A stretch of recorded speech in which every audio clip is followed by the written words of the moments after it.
Hare Krishna. Welcome all of you for today's Srimad Bhagavatam session. Let us begin with prayers. Nama Om Vishnu Padaya Krishna Presthaya Bhutale Srimate Bhakti Vedanta Swamin Niti Namine Namaste Saraswate Deve Gauravani Pracharine Nirvishesha Shunyavadi Paschatya Deshatarine जय श्री कृष्ण चैतन्य प्रभु नित्यानंद श्री अद्वैत गदाधरा श्रीवासादि गौर भक्त वृंदा हरे कृष्णा कृष्ण कृष्ण हरे हरे हरे राम राम राम हरे हरे नारायणं नमस्कृत्य नरं चैव नरोत्तमं देवीं सरस्वतीं व्यासं ततो जयमुदीरयेत् नष्टप्रायेषु अभद्रेषु नित्यं भागवत सेवया भगवति उत्तमश्लोके भक्तिर्भवति नैष्टिकी Reading from Srimad Bhagavatam, Canto 1, Creation, Chapter 7, entitled The Son of Drona Punished. Text 5. यया सम्मोहितो जीवा आत्मानं त्रिगुणात्मकम् परोऽपि मनुतेनर्थं तत्कृतं चाभिपद्यते. Translation and purport by His Divine Grace Vishwa Guru Abhay Charanaраvinda Bhakti Vedanta Swami Prabhupada. Translation. Srila Suta Goswami continued. Due to this external energy, the living entity, I'm sorry, this is not by Suta Goswami. Due to this external energy, the living entity, although transcendental to the three modes of material nature, thinks of himself as a material product and thus undergoes the reactions of material miseries. Purport by Srila Prabhupada. The root cause of suffering by the materialistic living beings is pointed out with remedial measures which are to be undertaken, and also the ultimate perfection to be gained. All this is mentioned in this particular verse. The living being is by constitution transcendental to material engagement, but he is now imprisoned by the external energy, and therefore he thinks himself one of the material products. And due to this unholy contact, the pure spiritual entity suffers material miseries under the modes of material nature. The living entity misunderstands himself to be a material product. This means that the present perverted way of thinking, feeling, and willing under material conditions is not natural for him. But he has his natural way of thinking, feeling, and willing. The living being in his original state is not without thinking, feeling, and willing power. It is also confirmed in the Bhagavad Gita that the actual knowledge of the conditioned soul is now covered by nescience. Thus, the theory that a living being is absolute, impersonal Brahman is refuted herein. This cannot be because the living entity has his own way of thinking in his original unconditional state also. The present conditional state is due to the influence of the external energy, which means that the illusory energy takes the initiative while the Supreme Lord is aloof. The Lord does not desire that a living being be illusioned by external energy. The external energy is aware of this fact, but still she accepts a thankless task of keeping the forgotten soul under illusion by her bewildering influence. The Lord does not interfere with the task of the illusory energy because such performances of the illusory energy are also necessary for reformation of the conditioned soul. An affectionate father does not like his children to be chastised by another agent Yet he puts his disobedient student under the custody of a severe man just to bring them to order. But the all affectionate Almighty Father, at the same time, desires relief for the conditioned soul, relief from the clutches of the illusory energy.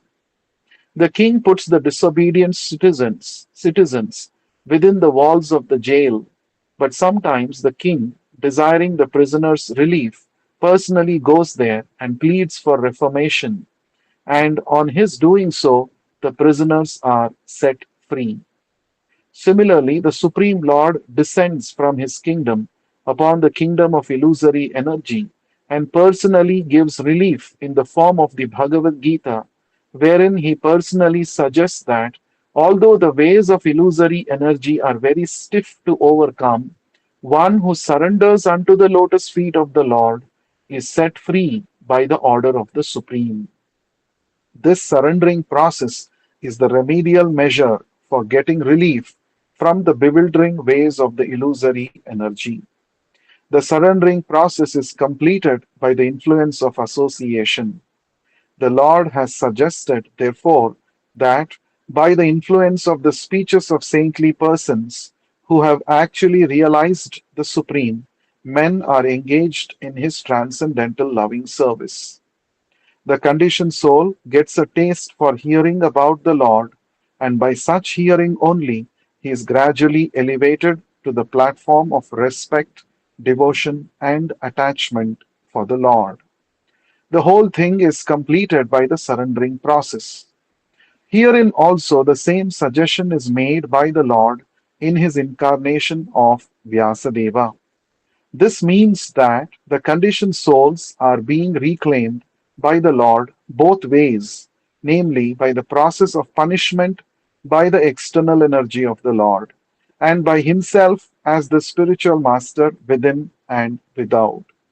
Within the heart of every living being, the Lord Himself, as the Supersoul or Paramatma, becomes the spiritual master, and from without, He becomes the spiritual master in the shape of scriptures, saints, and the initiator spiritual master.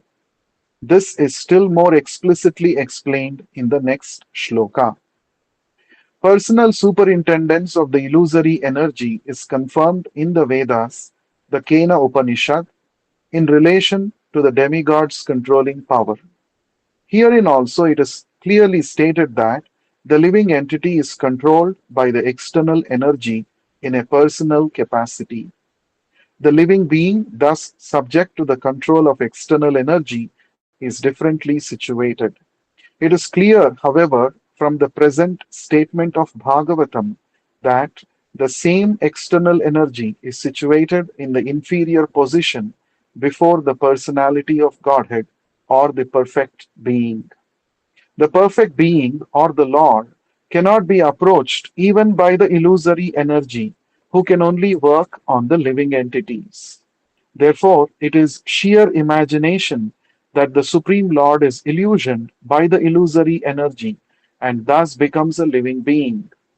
If the living being and the Lord were in the same category, then it would have been quite possible for Vyasadeva to see it, and there would have been no question of material distress on the part of the illusioned being, for the Supreme Being is fully cognizant. So there are so many unscrupulous imaginations on the part of the monists to endeavor to put both the Lord and the living being in the same category. Had the Lord and the living beings been the same, then Srila Shukadev Goswami would not have taken the trouble to describe the transcendental pastimes of the Lord, for they would all be manifestations of illusory energy. Srimad Bhagavatam is the summum bonum remedy for suffering humanity in the clutches of Maya. Srila Vyasadeva, therefore, first of all diagnosed the actual disease of the conditioned souls, that is, their being illusioned by the external energy. He also saw the perfect Supreme Being from whom illusory energy is far removed, though he saw both the diseased conditioned souls and also the cause of the disease. And the remedial measures are suggested in the next verse. Both the Supreme Personality of Godhead and the living beings are undoubtedly qualitatively one, but the Lord is the controller of the illusory energy, whereas the living entity is controlled by the illusory energy. Thus, the Lord and the living beings are simultaneously one and different. Another point is distinct herein that eternal relation between the Lord and the living being is transcendental, otherwise, the Lord would not have taken the trouble to reclaim the conditioned souls from the clutches of Maya. In the same way, the living entity is also required to revive his natural love and affection for the Lord, and that is the highest perfection of the living entity. Srimad Bhagavatam treats the conditioned soul with an aim to that goal of life. Thus ends the Bhakti Vedanta purport. A wonderful, elaborate purport by Srila Prabhupada. We shall discuss some important points from the purport. Yes, this verse was spoken by Suta Goswami only. So this is a verse spoken by Suta Goswami to the sages of Naimisharanya, headed by Shaunaka Rishi. And this chapter began with a question put forward by Shaunaka Rishi. What did Vyasadeva do after being instructed by Narad Muni? That was the question. And Suta Goswami began to answer this question. Suta Goswami said that uh, Vyasadeva sat down in meditation, and in meditation, he saw the Supreme Personality of Godhead, and he also side by side saw the illusory energy of the Lord, Maya Shakti. He was able to see both of them, right? That was the last verse that we had discussed. And in this verse, about which we just now read, Suta Goswami continues to describe the effect of the Maya Shakti upon the conditioned souls of this material world. In fact, the souls in this material world become conditioned because of the influence of this external energy of the Lord called as Maya. So, what is the influence of this Maya? It is described here. Yaya sammohito jiva atmanam trigunatmakam paropi manute anartham tatkritam chadhipadyate. So, this material energy of the Lord, Maya, what does it do? Yaya, by whom? Sammohito jiva. Sammohitaha means to be illusioned, to be bewildered. Jivaha, the living entities. The living entities become illusioned, they become bewildered because of the influence of this Maya. And what happens because of this bewilderment? Atmanam trigunatmakam. Atmanam Triguna. Atmanam means the self, our original self. Trigunatmakam becomes conditioned by the three modes of nature. The living entity considers that I am a product of matter. This is the kind of bewilderment that external energy Maya brings about in the soul, in the material world. Atmanam Trigunatmakam Paropi Manute Anartham. Paraha means transcendental. Api, in spite of. Manute takes it for granted. Anartham, things not wanted. So even though the living entity is transcendental to the three gunas, under the influence of this Maya, the living entity thinks of himself as a material product, thinks himself as Trigunatmakam, even though the living entity is Paraha, the soul is Paraha. Paraha means transcendental. Transcendental means above the influence of the external energy, above the influence of material nature. Actually, our position is spiritual. We are transcendental. We have the same qualitative nature as the Lord. The Lord is beyond the influence of Maya. So we are also, being his parts and parcels, we are also originally beyond the influence of Maya. But when we enter the material world with a desire to enjoy independent of the Lord, since we are minute, we are tiny, we come under the influence of this Maya, and we become bewildered by the influence of this Maya. And the first thing that happens because of this bewilderment is that even though we are transcendental originally, we start thinking that we are actually a product of this material nature. We think that we are this body. This is the first step of bewilderment of all living entities in this material world. And it is because of this bewilderment we are conditioned to think in a particular way. We think that we are this body, and our bodily requirements become most important for us. We forget that we are a soul. We forget that we have an eternal relationship with Krishna. All this we forget, and we become very busy taking care of the body. And we also consider those who are connected with this body to be our kinsmen, to be our well wishers. And we dedicate our life for the welfare and service of these well wishers connected with the body.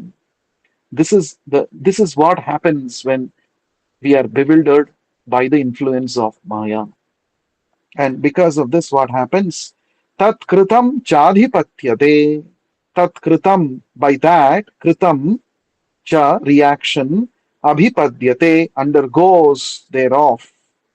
So, because we consider ourselves to be a material product, this body, and because we become busy in activities maintaining the body and in maintaining and serving the desires of those who are connected with this body, we perform various activities, and these activities produce reactions, and we undergo the reactions of our material miseries. Now this is what happens. This is the influence of Maya. So this verse, in the previous verse, it was mentioned that Vyasadeva in trance, in meditation, he saw the Supreme Lord, and side by side he saw the Maya. And here in this verse, the Maya's influence, how it bewilders the living entities in this material world, that is described.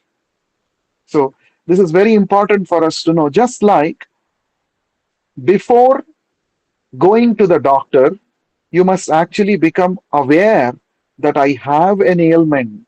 I am suffering from some disease, and I cannot solve this disease, cure this disease by myself. Therefore, I need the expert treatment of a qualified doctor. So we have to first understand that I have a problem. Only then you will start thinking about how to get out of that problem. What is the solution? So Bhagavatam, before presenting the ultimate solution to all miseries, the Bhagavatam is clearly describing our disease, our problem. And this disease is called Bhavaroga. Bhava Roga. Roga means disease. Bhava means to become. Bhava means to become. Like Krishna uses this word bhava in the Bhagavad Gita. Krishna says, Traigunya Vishaya Veda Nistraigunya Bhavarjuna. Krishna tells Arjuna, "Oh Arjuna, the Vedas mainly deal with the subject matters of the three modes of material nature, but you should become Nistraigunya. You should become free from the influence of the three gunas. And that is why I am speaking this Bhagavad Gita knowledge to you." So, Bhava Arjuna, become, O Arjuna, what? Nistraigunya.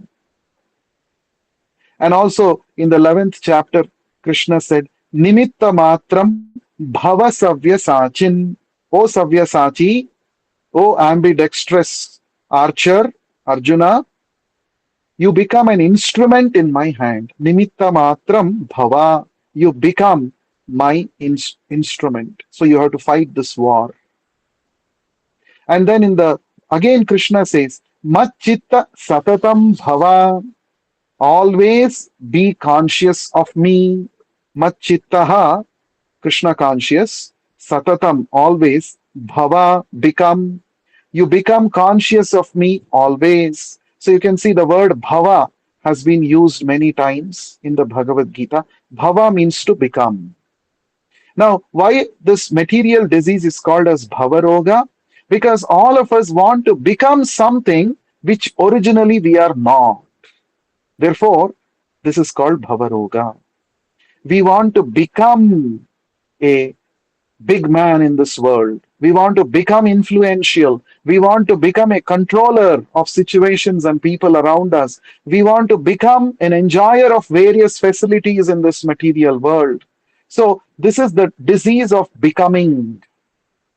Therefore, because we have so many material desires, the material nature captures us and puts us in various uh, imprisonments in this material world, puts us into various bodies to serve different kinds of imprisonment within this material world.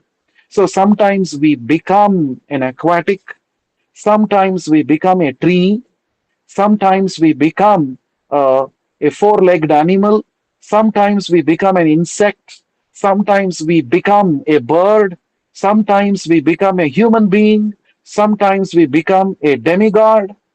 Like this, we keep becoming so many things. But originally, we are none of these. We are actually spirit soul. We are part and parcel of Krishna. So instead of coming back to our original position, we have got stuck with this disease of trying to become so many things in this world and trying to enjoy independent of the Lord. Therefore, this diseased state of existence is called bhava, material existence, in which we become something. So bhava means to become.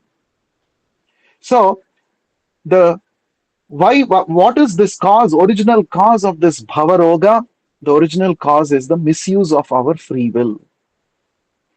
We have got a free will, and we are supposed to use this free will to actually serve Krishna voluntarily, because service and love requires freedom and choice.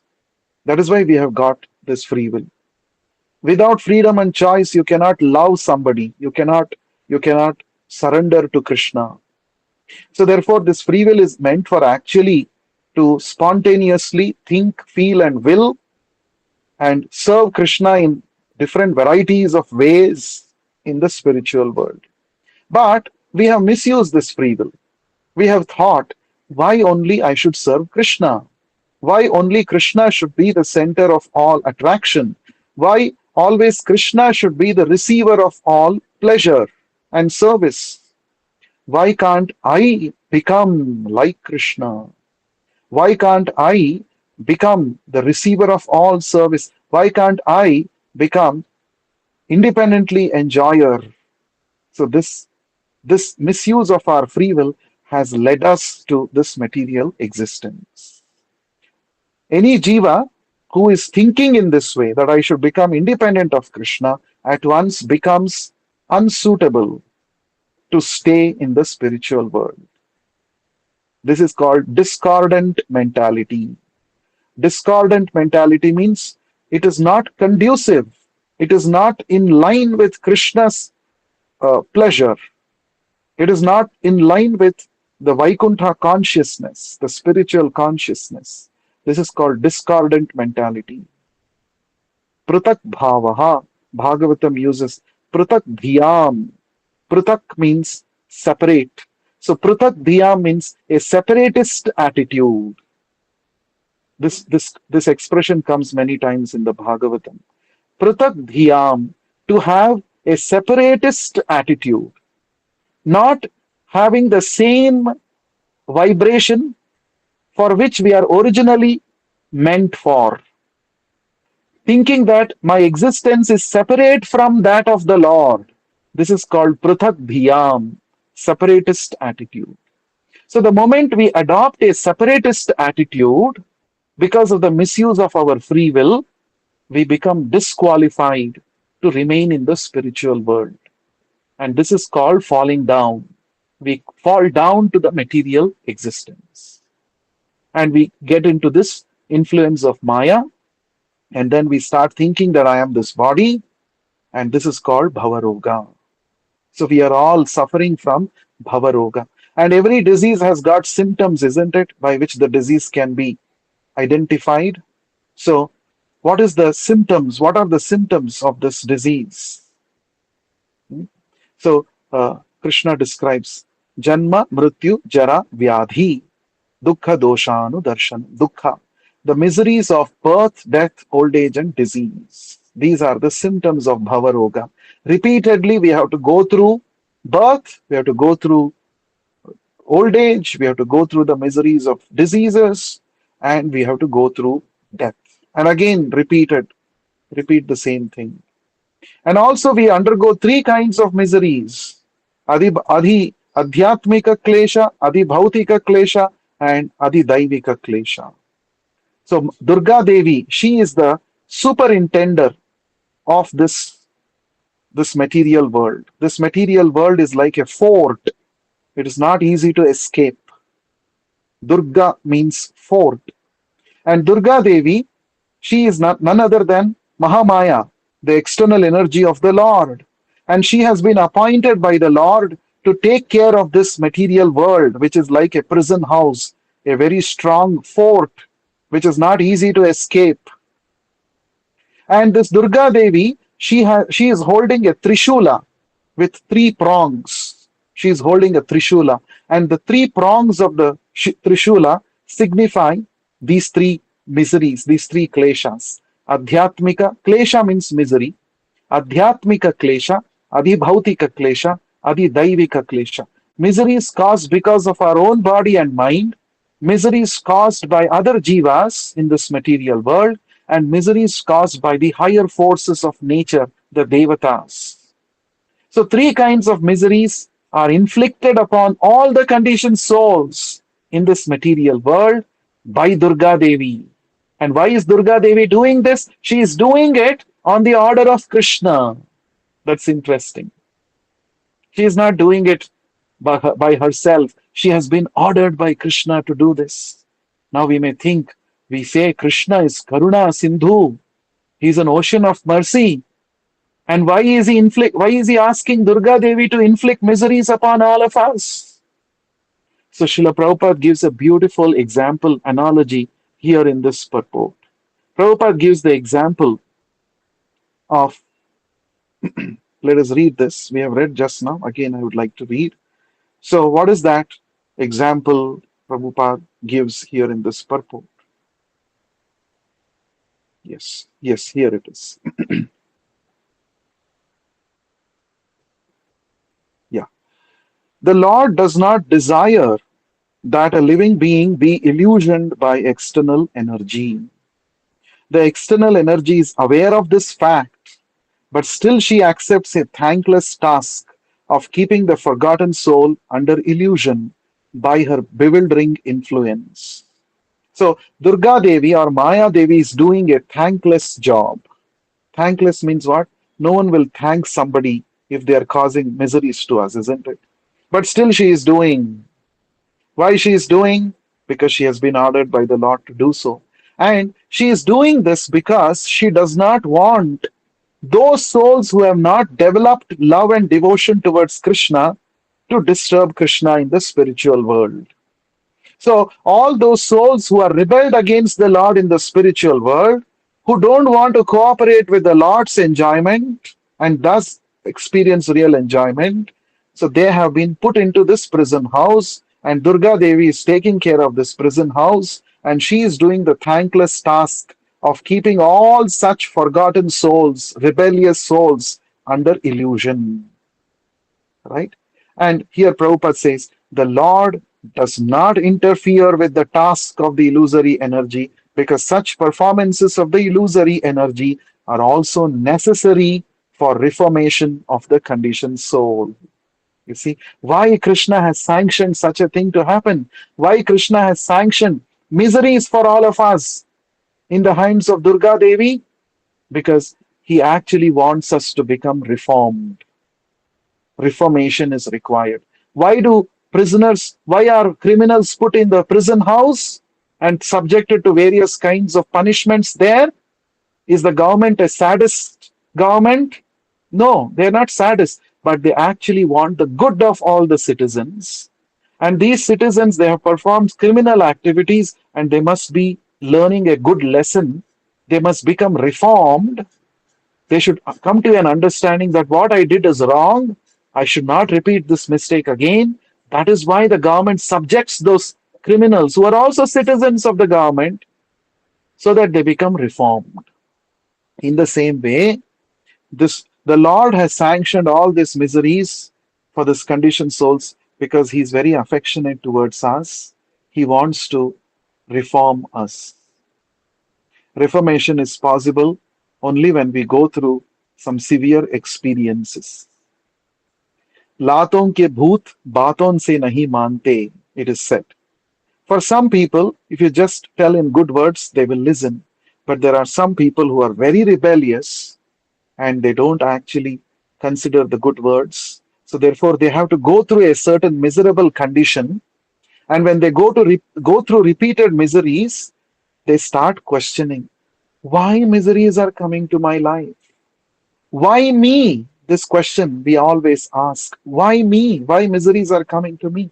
So this questioning that why me is actually the beginning of the soul seeking enlightenment about its true position, right? So the miseries are sanctioned by the Lord for our reformation.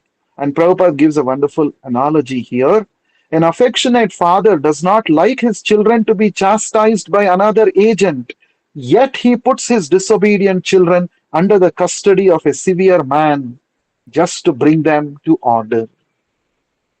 I remember many years ago when I was actually running uh, a tuition center from my residence. I was running an academy where I used to teach students of different classes and sometimes very young children also, middle school children. And I remember one particular mother came to me and she said, I am putting my son under your care, and if he does a mistake, please punish him. Because at home he does not listen to me. He doesn't listen. Whatever I say, he doesn't listen. He takes it very casually. He's always playful. He always wants to watch TV or play. So he's not taking his studies seriously. So you please punish him. Give him some severe punishment. She said this. I remember this even now. This was maybe about 18, 19 years ago. So she was saying like this, please punish him, give him imposition. You can even beat him like this. During those days, beating children, beating students was a very common affair. Of course, now things have changed. But even when I was a student, yes, we used to see our teachers, especially in middle school and high school, especially in high school, teachers used to bring big bamboo sticks, and they used to carry big bamboo sticks, and they would actually uh, you know cover that bamboo stick with nice insulation tape, right? I remember uh, covering some of the sticks of my teachers with insulation tapes because I was a class rep and this task was given to me invariably every time. So, and when the stick is covered by that insulation tape and when the teacher hits on the hands or on the back, it really pains a lot. It really pains a lot. So, parents would come and tell the teachers, please, punish my son. If he does a mistake, he's not studying well, punish him, beat him, like that. Parents would say. So, does it mean that the parents don't love their children? Does it mean that the parents want to see their children suffer, receiving beatings like that?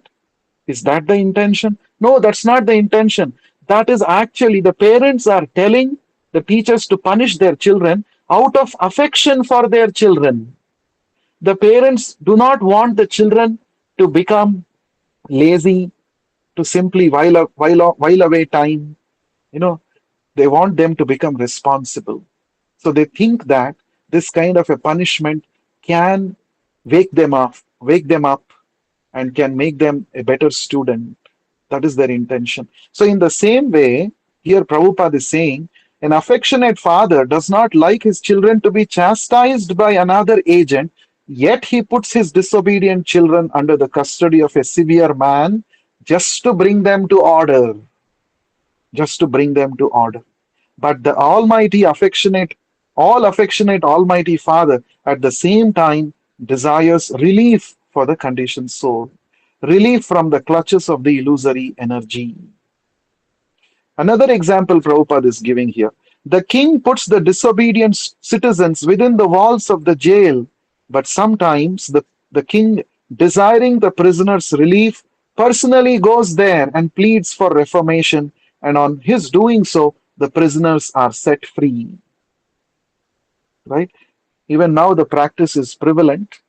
If there are criminals and they have landed up in jail for many years of imprisonment, and the jailer, the superintendent of the jail, if he sees that some prisoners are reforming, they are becoming good citizens, they are becoming, they have they have realized their mistake, and they are giving up their criminal propensities, they are reforming, they are showing signs of reformation. Such people will be, sometimes they will be referred to the president of India, and the president, after hearing, and it is within his power and capacity, the president can actually sanction release of such prisoners from the jail, especially on 15th August, Independence Day, or on Republic Day, on some special days of national importance. Such prisoners are set free. So the king sometimes he himself comes to the prison house, and when he gets to know that some prisoners are reforming, he releases them, because actually the king is not wanting his citizens to suffer pains in the prison house. So, similarly, the Lord comes to this material world, the Supreme Lord, out of his causeless mercy, he comes to this material world and he speaks the Bhagavad Gita. Whom does he speak the Bhagavad Gita to? To all of us who are prisoners in this material world. What is the idea? The idea is that after hearing these words of the Lord expects that we change our mentality, we reform our consciousness, we give up our material ideas and agree to surrender to the Lord. So, this is the Lord's idea. That's why the Lord is coming and speaking the Bhagavad Gita. And the Lord doesn't simply come alone. Sometimes He also sends His representatives, the pure devotees from the spiritual world who are His confidential servants. The Lord sends them. They are called acharyas. And what do? They not only preach, the Lord only preaches, but the acharyas go one more step ahead. They not only preach, but they show by practical example, by their behavior, by their achara. They teach how one can surrender to the Lord, how one can reform oneself, how one can become free from this prison house. So, therefore, the acharyas are more merciful than Krishna. The acharyas, they are engaged in this kind of a service by the Lord out of his mercy towards all of us, and we should cooperate with these acharyas. We have to cooperate with Srila Prabhupada, his mission, and we have to serve. We have to voluntarily agree to follow his instructions, and we should in this way make progress towards getting free from this prison house, getting free from the bewildering ways of Maya. This is the plan behind this material world. A lot of people have this question, why this world exists and why so many species exist, why life is full of miseries. We have all these questions. So all these questions are answered in the Bhagavatam. See, we get full clarity why the world exists, why we exist, why miseries exist. All of these we get a proper understanding when we study the Bhagavatam. Right? So, therefore, the Lord is speaking the Bhagavad Gita for our benefit, and only those who are actually, unfortunate people, they do not take advantage of this. Right? So, we have to surrender to the Lord. That is very, very important. Right? So, Prabhupada mentions the conditioned soul gets a taste for hearing about the Lord, and by such hearing only he is gradually elevated to the platform of respect, devotion, and attachment for the Lord. So it all begins with Shravanam, hearing about the Lord, developing a taste for hearing about the Lord. How to develop taste for hearing about the Lord, we have already discussed before in the Bhagavatam itself in the third chapter. Vasudeva Katha Ruchihi Syan Mahat Sevaya, by rendering service to the Mahat, to the pure devotees of the Lord, one can develop taste for hearing Vasudeva Katha, Krishna Katha. So it all begins with by hearing, and by hearing we start developing appreciation for the Lord and respect for the Lord, and devotion is cultivated in the association of devotees. Then we become attached to the Lord, and then the whole thing is completed by the Sharanagati, the surrender process. Surrender. So hearing leads to developing respect for the Lord, that leads to development of bhakti, that leads to strong attachment for the Lord, and when that attachment matures, we surrender to the Lord. So this is the whole process. Shraddha Ratir Bhaktir Anukramishyati. Kapila Deva says this to Mother Devahuti in the third canto of Bhagavatam, 25th chapter. He says, it all begins with hearing about Krishna in the association of devotees, and by this hearing, gradually Shraddha, faith, develops, and then Ratihi, attachment to the Lord, attraction for the Lord develops, and then Bhakti, pure love for the Lord and surrender to the Lord comes about. So that is the whole process. And that is why Vyasadeva's incarnation is so very important, because he is the one who is actually giving us the Vedic scriptures which contain all this information about how to become free from this imprisoned state of life. So that's why it is so important. So, this is the whole scheme behind this material existence. So, all this Vyasadeva was able to see in his trance, in his meditation, right? So, we have to take up this process of Srimad Bhagavatam, that is Bhakti Yoga, very seriously, and we must actually take up Krishna consciousness seriously and make our life successful. Now, one more important point that Srila Prabhupada mentions in the purport is that our relationship with the Lord is transcendental, it is spiritual, it is it is very special. Each one of us have a unique relationship with the Lord. That means the way one soul can serve the Lord and give him pleasure, another soul cannot serve the Lord in that same way. That means each soul has a unique relationship with Krishna. That means our position in the spiritual world is irreplaceable. No one can take our position, each one of our position. That means the Lord is missing each one of us. This is very important to realize. We have a unique relationship with the Lord. Now, how is that possible? It is possible because the Lord is unlimited personality, and He can simultaneously reciprocate with innumerable living entities' loving affection towards Him. So we are all tiny, but the Lord is unlimited.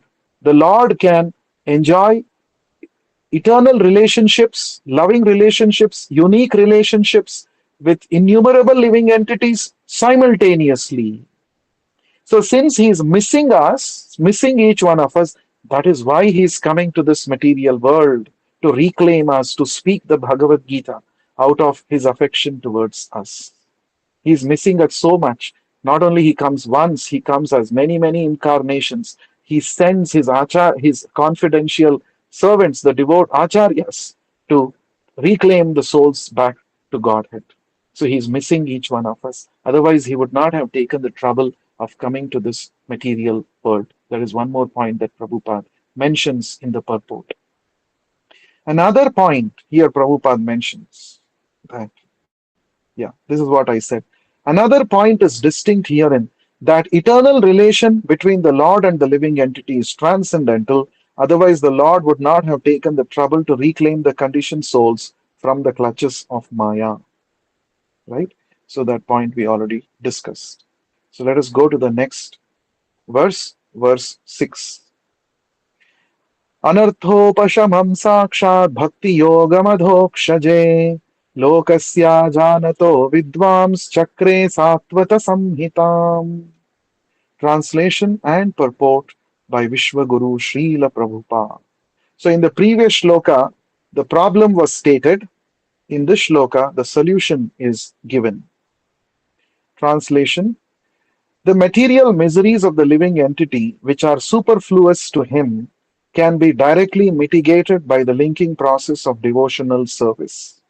But the mass of people do not know this, and therefore the learned Vyasadeva compiled this Vedic literature, which is in relation to the supreme truth. Purport: Srila Vyasadeva saw the all perfect personality of Godhead. This statement suggests that the complete unit of the personality of Godhead includes his parts and parcels also. He saw, therefore, his different energies, namely the internal energy, the marginal energy, and the external energy. He also saw his different plenary portions and parts of the plenary portions, namely his different incarnations also. And he specifically observed the unwanted miseries of the conditioned souls who are bewildered by the external energy. And at last he saw the remedial measure for the conditioned souls, namely the process of devotional service. It is a great transcendental science and begins with the process of hearing and chanting the name, fame, glory, etc. of the Supreme Personality of Godhead. Revival of the dormant affection or love of Godhead does not depend on the mechanical system of hearing and chanting, but it solely and wholly depends on the causeless mercy of the Lord. When the Lord is fully satisfied with the sincere efforts of the devotee, he may endow, he may endow him and his loving transcendental service. He may endow him with his loving transcendental service. But even with the prescribed forms of hearing and chanting, there is at once mitigation of the superfluous and unwanted miseries of material existence. Such mitigation of material affection does not wait for development of transcendental knowledge. Rather, knowledge is dependent on devotional service for the ultimate realization of the supreme truth. Thus ends the Bhakti Vedanta purport.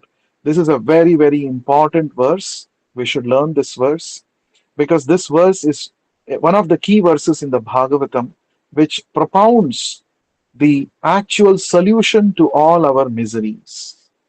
Anarthopashamam sakshat bhakti yogam adhokshaje. Adhokshaja, this we have discussed in detail in the second chapter also. Adhokshaja means the Lord who is beyond our sense perception. He is not Akshaja. Aksha means eyes, which is representing all the other senses also. Akshaja means one who is within the perception of our senses. Adhokshaja means one who is beyond our mental speculation and sense perception. So that is called Adhokshaja. That is one of the names of the Lord. And this name suggests that the Lord is transcendental. So Anartha Upashamana means to cure, to mitigate. Upashamam means mitigation. Anartha means what? Now, anartha means that which is unnecessary to us, that which is meaningless. That is called anartha. Artha means meaningful. Anartha means that which is meaningless. So that is anartha. There is another meaning of the word anartha. It has a different sense also, that which is in which that word anartha is used in this shloka. So anartha means that which is superfluous. Superfluous means that which is unnecessary, right? Uh, that which should be avoided at all costs. That is the meaning of superfluous. So anartha has got two meanings: unnecessary and meaningless. So here, anartha means unnecessary. So this miseries that we are experiencing in this material world, because of our bodily conception of life, because of the influence of the three gunas, those miseries are actually unnecessary for the soul. We need not have to go through all this trouble. Therefore, it is called anartha. So there should be a upashamam, there should be a way to mitigate this unwanted miseries. What is that? That is Sakshad Bhakti Yogam Adhokshaje. Bhakti Yogam Sakshad Adhokshaje. We have to directly engage in devotional service, Bhakti Yoga, the linking process of devotional service, unto the Supreme Personality of Godhead, who is beyond our material senses. Adhokshaja. That is the solution. So, how to become free from the unwanted miseries that we are right now going through in this material world? The only way is to engage in Bhakti Yogam Adhokshaje, to engage in devotional service unto the Supreme Lord Krishna. And is this knowledge known to everybody in this material world? Does everybody know this? First of all, people do not know that they are going through miseries because of falsely identifying with the body. They do not know that they are under the influence of Maya. So then how will they know that how to come out of this miseries? Oh, I have to engage in devotional service to Krishna to come out of this miserable condition. How will they know? They will not know. So that's what it is mentioned here in the third line. Lokasya ajanantaha. Ajanantaha means they do not know. Who do not know? Lokasya, the general mass of people in this world. They do not know. Ajanantaha, jante nahi hai. They do not know. Ajanantaha means they do not know. People do not know. They are not aware of this. So therefore, how to make them aware is a very important service to humanity, right? So Prabhupada said the greatest service to humanity is to bring a person out of ignorance and bring him to the lotus feet of Krishna. That's the greatest seva. Many times people ask, why in your ISKCON they are not doing the social welfare activities? Why you are not building hospitals? Why you are not building old age homes and orphanages? Why you are not planting trees? Why you are not doing all the social welfare activities? People ask. So the answer is there are so many organizations to do all of those activities. But where is the organization which is helping people to come out of the miseries of the material existence? Which organization is educating people about the root cause of their miseries and how to come out of this miseries once for all? We don't find any such because lokasya ajanantaha, even the so-called leaders of the society who are so much concerned about the welfare of people, they also do not know this. That is the reality of Kali Yuga. People are always focused on the external problems. They are focused on the immediate problems. But the root cause of all the problems is we have forgotten Krishna. That nobody knows. Lokasya ajanantaha. They do not know. This word ajanantaha in a different form is used by Krishna in the Bhagavad Gita. Avajananti mam mudha.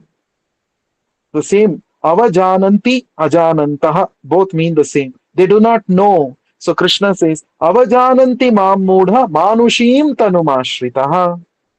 The people in this material world, they are foolish. They do not know. They think that I am also an ordinary human being. Krishna is saying about himself. See how Krishna is also concerned. Krishna says, I come to this material world to relieve people of this material sufferings, but unfortunately, they think that I am also one among them. I am also like an ordinary human being. So when they have this kind of an attitude, how will they develop devotion towards me? How will they surrender to me? How will they take my Bhagavad Gita message seriously? And how will they come out of all these miseries and come back to me to enjoy an eternal life full of knowledge and bliss? Krishna also is concerned. So when he says that Avajananti Mam Mudha, it's not that Krishna is cursing the people, that you're all mudhas, foolish and rascals. That's not the intent. The intent is, oh, these people are foolish, so foolish that they don't know my real nature. They're not understanding who I am. They don't understand that I am the real self interest. As Prahlad Maharaj is saying also in the Bhagavad Gita, Nate viduhu swartha gatim hi Vishnum. People in the material world, na te, those people, na viduhu, they do not know. What they don't know? Swartha gatim hi Vishnum. The real swartha, the real selfishness, the real self-interest lies in serving Vishnu. They don't know this. Prahlad Maharaj is also regretting. Oh, these people in the material world, they are making big plans, but unfortunately, they do not know what is their real self interest. The real self interest is in serving Krishna, is to develop Krishna consciousness. So, this is the concern of the Lord. This is the concern of all the great devotees. This is the concern of our beloved spiritual master, Srila Prabhupada, and all the other acharyas. So, this concern we have to recognize, we have to understand, right? So sometimes Prabhupada calls materialistic people as rascals. So what is the mood of Prabhupada when he's calling others as rascal? He is not calling them rascal out of envy. He's not calling them out of vengeance or grudge. He is saying, oh foolish fellow, you got human form of life and you are not becoming Krishna conscious. So you are a rascal, you are a foolish. Manushya janma paiya Radha Krishna na bhajiya Jamiya Shuniya Visha Khaino. Another Acharya says, you got human form of life, Manushya janma paiya, which is Sulabham Sudurlabham. You got it by great fortune and it is very rarely achieved. But Radha Krishna na bhajiya, you are not serving Radha Krishna. And this is like Janiya Shuniya Visha Khainu. Knowingly, you are drinking poison. See how the acharyas are concerned. This is their concern. So, lokasya ajanantaha. People in this material world, they do not know that to get rid of all these miseries, simply they have to turn towards Krishna. They have to render devotional service to Krishna. Bhakti yogam adhokshaje. They have to perform. So the people do not know this. Therefore, Vidwan means the supremely learned, Vyasadeva, Chakre, he compiled. Chakre means he did. He compiled. What did he compile? Satvata Samhitam. Satvata Samhitam is another name of Srimad Bhagavatam. It is a Samhita, means it's a Vedic literature connected with the supreme absolute truth, the supreme Satya, the Param Satya. That is called Satvata. Anything connected with the supreme Satya is known as Satvata. So this Srimad Bhagavatam describes in great detail about that supreme absolute truth, personality of Godhead Krishna, by rendering service to whom one can become free from all material miseries, which are actually anartha, which are actually unnecessary, superfluous for all of us. You see, now we understand what is the position of Srimad Bhagavatam. Srimad Bhagavatam is giving exactly that medicine which is required to get out of all this miserable condition. That is why Bhagavatam is so special, right? There is a Subhashita in Sanskrit. It says, Vidyam Bhagavata Vadhi. What is the meaning of this? Vidyam Bhagavata Vadhi. A person is said to have finished his Vidya, finished his education, if he has studied up to Bhagavatam. That means only when one studies Bhagavatam, his education is considered to be complete. And this is relevant even today. We should not think that this Subhashita was made in ancient days. Maybe it was meant for those sages who were studying all the Vedic scriptures, and only after coming to Bhagavatam they would be considered really a great scholar in all the Vedas. Of course, it was applicable that time. It is applicable today also. We are all educated from various universities. Some of us are highly educated from foreign universities. We are degree holders, double degree holders, master's degree holders, PhD scholars we are, some of us. But in spite of all this education, if you do not study Bhagavatam, you are not a Vidwan. you are not a really learned person. It is applicable today also. That is why Srila Prabhupada so painstakingly he translated this Bhagavatam into English and elaborately commented upon each of these verses so that we can really become learned, so that we can come out of our ignorance, so that we can engage in bhakti yogam adhokshaje, we can engage in devotional service to the Lord. Prabhupada would get up in the middle of the night, 1 a.m. he would get up and he would write Bhagavatam purports. Why? Because of his concern towards all of us. Prabhupada wrote, sacrificing his personal sleep, his personal comforts. 1 o'clock till 4 o'clock, he would be writing, dictating Bhagavatam purports. And today, Bhagavatam is available to us, but we don't take interest in reading. We say, I am a disciple of Srila Prabhupada, I am an aspiring disciple of Srila Prabhupada, but we are not reading Prabhupada's book, which he wrote so painstakingly. So we have to read, very important. So here, uh, one important point that Prabhupada mentioned. So Prabhupada mentions in the purport here that Vyasadeva in his meditation saw the all perfect personality of Godhead. That means he saw the Lord along with his parts and parcels. He saw the Lord along with his different energies, both internal energy, external energy. He also saw the living entities who are the marginal energies of the Lord. And he saw the various expansions of the Lord, the various incarnations of the Lord. All this Vyasadeva saw in his meditation. Along with that, he also saw how the living entities are suffering. He saw the unwanted miseries of the material, of the conditioned souls in this material world, who are all bewildered by Maya. And then he also saw, finally, what did he see? He saw the remedial measure. He saw Bhakti Yoga is the only process by which these conditioned souls can become free from these miseries. So therefore, he started, he and already Narad Muni had given him the synopsis of Bhagavatam, and he saw this in his meditation also. So it was a double confirmation for him. A very similar thing happened when Srila Krishnadas Kaviraj Goswami wanted to, he was ordered by Nityananda Prabhu in his dream to write this Chaitanya Charitamrita. So he received order from Nityananda Prabhu. Then, for a double confirmation, he went to Vrindavan and he prayed to Radha Madan Mohan, and he received the blessings of Radha Madan Mohan. And thus he saw that there is a double confirmation. And then he started his great work of Chaitanya Charitamrita. So it's very important how our great acharyas are very, very meticulous. They don't assume things. They want to get confirmation from the Lord, from the acharyas, and then only they proceed. They are not very confident that I am a great scholar, therefore I can write one book. What is great in that? Vyasadeva, it is my Baye Hath Ka Khel. Vyasadeva could have thought like that.